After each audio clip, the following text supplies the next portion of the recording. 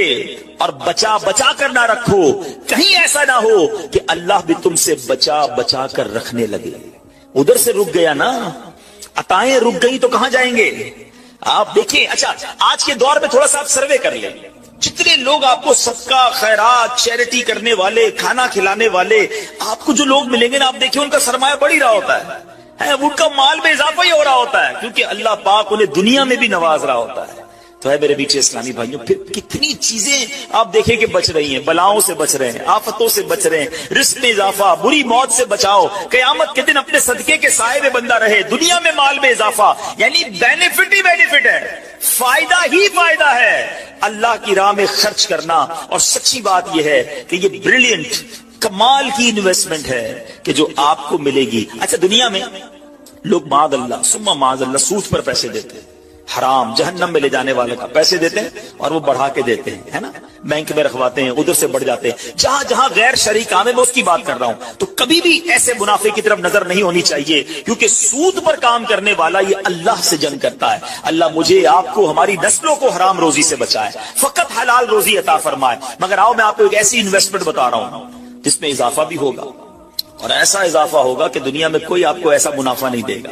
اور یہ میں نہیں کہہ رہا، حدیث پاک کا مفہوم ہے، ہم جب صدقہ کرتے ہیں میرے اور آپ کے ہاتھ سے نکلتا ہے، اللہ کے حبیب علیہ الصلوۃ والسلام فرماتے ہیں، جس کا مضمون ہے کہ جب صدقہ بندے کے ہاتھ سے نکلتا ہے، ہاتھ سے نکلتے ہی اللہ کے دستے قدرت میں چلا جاتا ہے، اور اللہ تمہارے صدقوں کو پالتا ہے جیسے تم جانور کو پالتے ہو۔ چھوٹا بچڑا ہوتا ہے، چھوٹا جانور ہوتا ہے، آہستہ آہستہ بڑا ہوتا ہے نا۔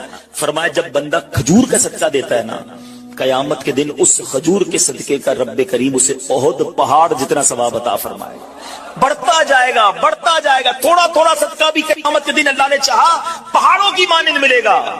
تو میں آپ سے پوچھتا ہوں کہ آخرت کے اکاؤنٹ میں کیا جمع کروایا ہے؟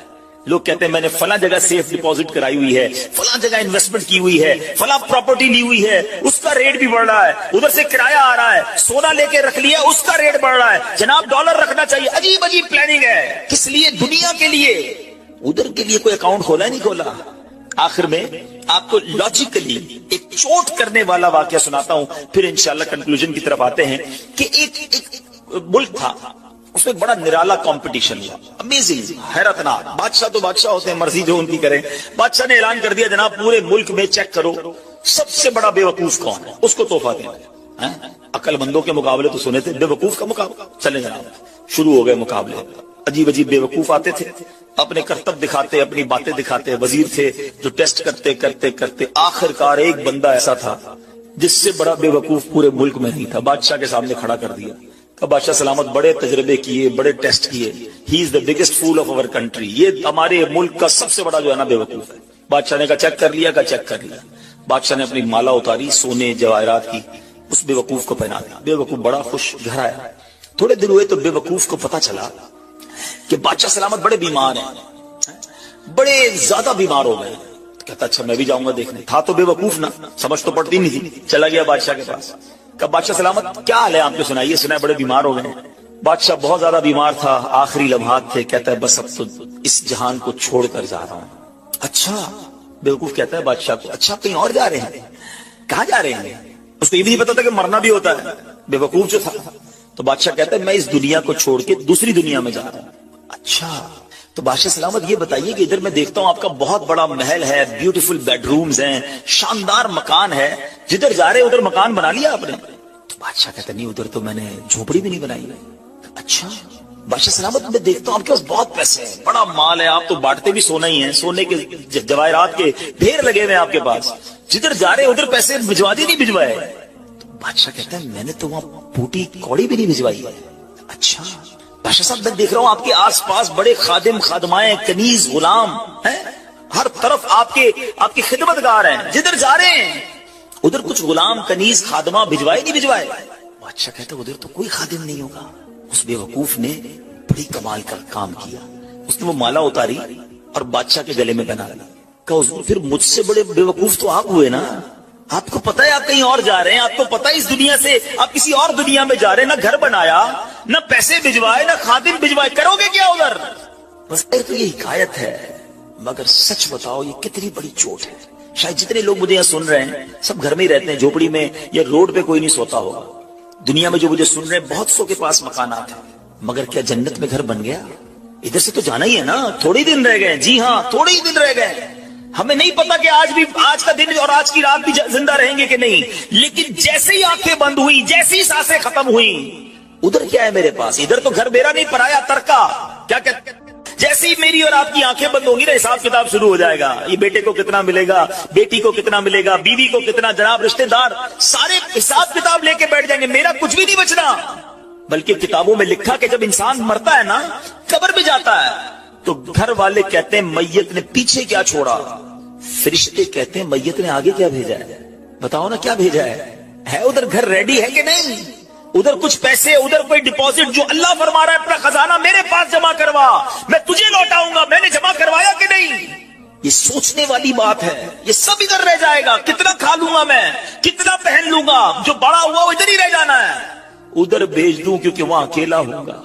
میرے اعمال تولے جائیں گے اور مجھے پتا ہے گناہ ہی گناہ ہے, خطائیں خطائیں ہیں. مارا جاؤں گا, پکڑا جاؤں گا, اگر اللہ صدقہ قبول کر لے, کچھ نیکیاں ایسی کر جاؤں جو آخرت کے اکاؤنٹ میں جمع ہو جائے. تو اے میرے میٹھے اسلامی بھائیوں, خدا را آج یہ ذہن بنا لیجیے کہ جب بھی اللہ کی راہ میں خرچ کرنے کی باری آئے تو اس کو برڈن فیل نہ کرے, بوجھ فیل نہ کرے, سعادت فیل کرے, محسوس کرے کہ یا اللہ تیری مہربانی, پھر موقع دیا اپنے اکاؤنٹ میں جمع کرانے کا. بلکہ اکثر ایسے ہوں گے جو سوچ رہے ہوں گے یار اپنے پاس تو اتنے پیسے نہیں ہیں, ہم کہاں سے بنائیں گے. اللہ دل دیکھتا ہے, وہاں نیتیں دیکھی جاتی ہیں. ہاں آپ نیت تو کر لو نا کہ اللہ مجھے مسجد بنانی ہے, اللہ انتظام خود کر دے گا.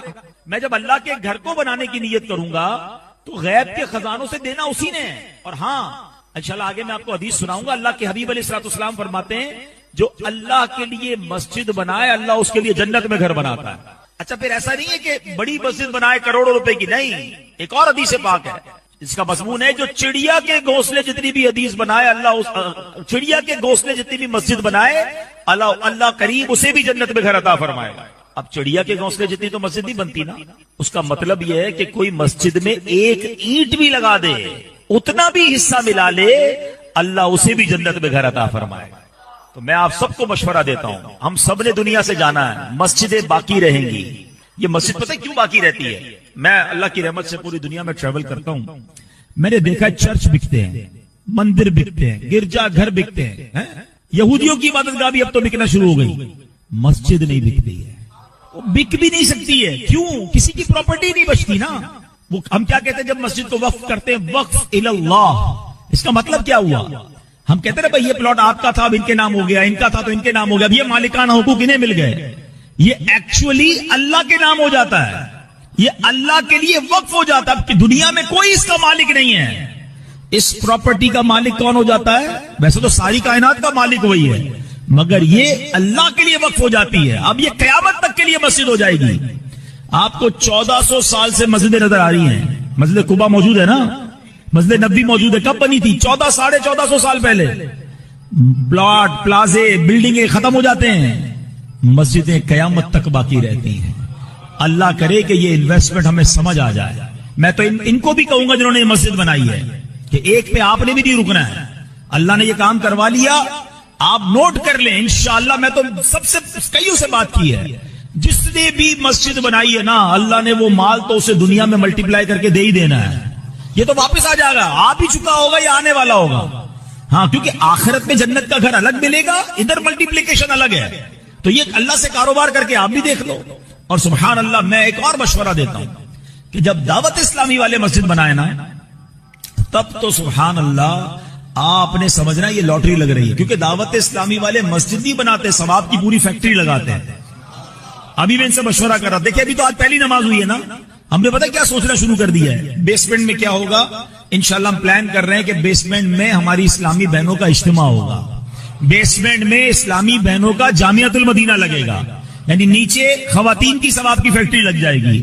یہاں انشاءاللہ نمازیں ہو رہی ہوں گی. اللہ نے چاہا اس کی سیکنڈ تھرڈ فلور پہ جا کے اب انشاءاللہ یہاں کے بچوں کے لیے جو درس نظامی کی کلاسیں ہیں, اور بھی ہو سکتا ہے بہت سارے کورسز ہم ڈیزائن کریں. ورنہ نارملی مسجد بنتی ہے, نماز ہو رہی ہوتی ہے, یہاں درس شروع ہو جائے گا, یہاں مدرسۃ المدینہ بالغان شروع ہو جائے گا. اللہ نے چاہا یا قافلے آنا شروع ہو جائیں گے. رمضان چل رہا ہے, آخر میں اعتکاف شروع ہو جائے گا. تھوڑے دنوں بعد ہو سکتا ہے یہاں کوئی کورس اناؤنس ہو جائے کہ جناب 3 دن کا کورس ہے, آئیے عبادت کرتے ہیں, کورس سیکھتے ہیں.